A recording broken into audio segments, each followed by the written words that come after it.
I became interested in this sort of 19th century tone, which is sort of epistolary or almost polemic, so that the structures of the sentences themselves sound beautiful, even if the writer is clearly not that literate.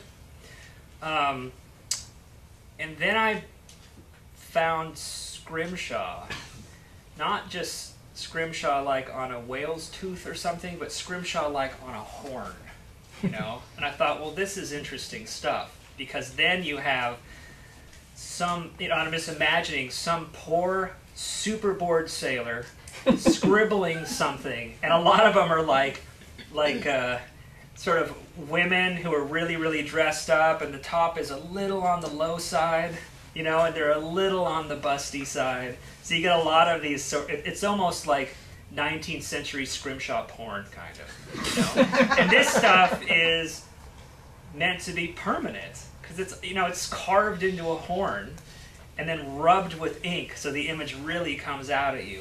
So I thought, I was thinking of that.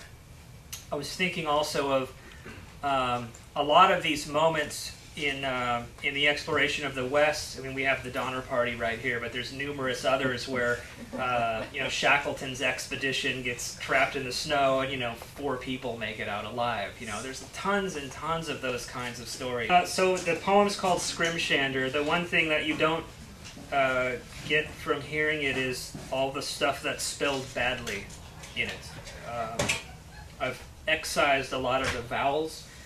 You know, I'm sure you've all seen those well, back in the day, mimeographs and then Xeroxes and now emails where they misspell everything horribly and you can still read it. You know, so you have that quality in a lot of this kind of stuff. I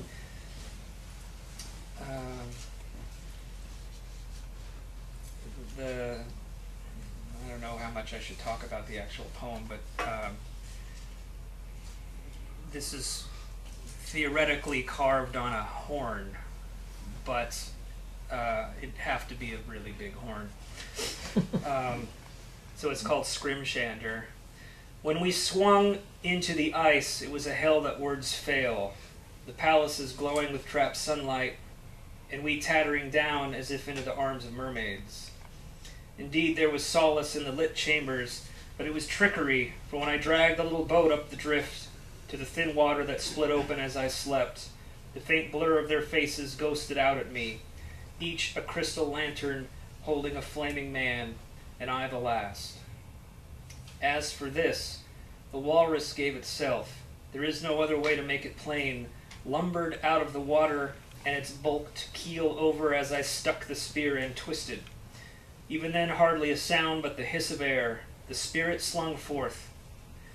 Then the boat was low to the glass, walrus blubber, and these 2 tusks. That was how I did it.